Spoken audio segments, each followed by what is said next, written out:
আমাদের এই কোরআন আমাদের দেশে আমরা সওয়াবের আশায় রমজান মাসে অধিকাংশ মানুষ কোরআন পড়ে, এবং এই কোরআন পড়ে তারা কি করে আরো বেদাতি কার্যক্রম করে।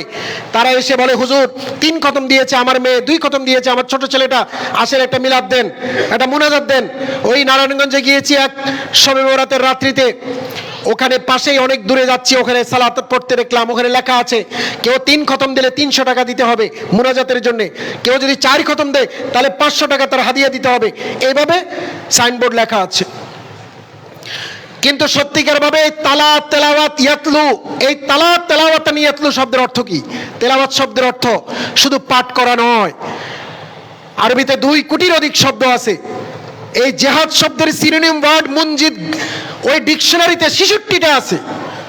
ইমরাউল কায়েস এক প্রেমের শব্দ, তিনি 250-এর মতো শব্দ দিয়ে প্রেমের আবহ এবং তার দৃশ্যকল্প তিনি উপস্থাপন করেছেন। এত শক্তিশালী ভাষা আরবি। তালা ইয়াতলু তেলাওয়াতান মানে রিসাইটিং করা, আবৃত্তি করা, পাঠ করা। আবার তালা ইয়াতলু তেলাওয়াতান মানে হলো অনুসরণ অনুকরণ করা। কিন্তু অনুসরণ অনুকরণ কথা আমরা বেমালুম ভুলে গেছি। আল্লাহ রাব্বুল আলামিন পবিত্র কোরআনে বলেছেন, ওয়াশ-শামসি ওয়া দুহাহা ওয়াল কামারি ইযা তালাহা, শপথ সূর্যের, যখন সূর্য আলোকোজ্জ্বল হয়, ভোরে আলোকোজ্জ্বল হয় সূর্য, পূর্ব গগনে উঠে থালার মতো লাল হয়ে, সেটা বলছেন। ওয়াল কামারি ইযা তালাহা, শপথ চাঁদের, যখন চাঁদ সূর্যকে অনুসরণ অনুকরণ করে। তালা ইয়াতলু তেলাওয়াতান শব্দের অর্থ অনুসরণ অনুকরণ করা। কারণ চাঁদের নিজের কোনো আলো নেই, আমরা সবাই জানি। চাঁদ সূর্যকে প্রদক্ষিণ করে করে আলো কালেক্ট করেন, এই আলো দিয়ে তিনি চলেন। কিন্তু এই তালা ইয়াতলু মানে অনুসরণ অনুকরণ করা। এবং এটাকে অন্য আয়াতে আরো অ্যাডভান্স লেভেলে আল্লাহ বলেছেন, আল্লাযীনা ইয়াতলুনাল কিতাব হাক্কা তিলাওয়াতিহি, যারা কিতাব তেলাওয়াত করবে, তেলাওয়াতের হক আদায় করে। তেলাওয়াতের হক আদায় করা মানে কি?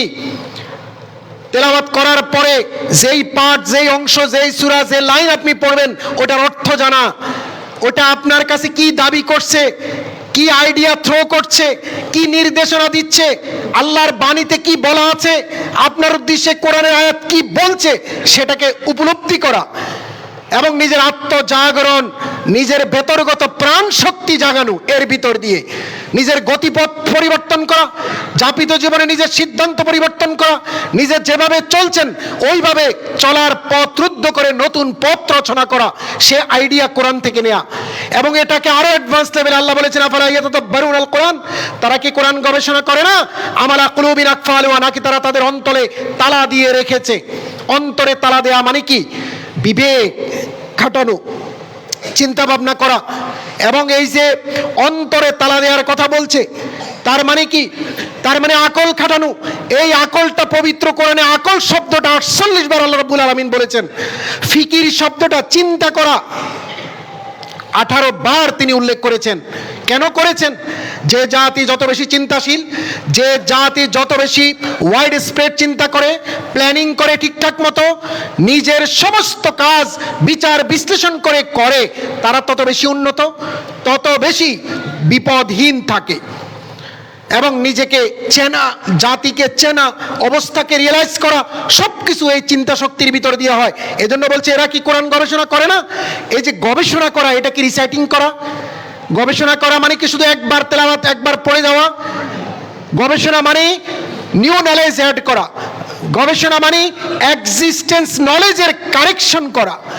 গবেষণা মানে হলো এক্সপেরিমেন্টাল অ্যাপ্রোচে লং টাইম কোনো বিষয়ের দিকে গভীর মনোযোগ দিয়ে দৃষ্টিপাত করা, তার ভুল ত্রুটি, তার নতুন হরিজন্টাল অ্যাপ্রোচে তার দিগন্ত আরো স্ট্রেংথেন করা, বাড়ানো, কারেকশন করা, এগুলো করা।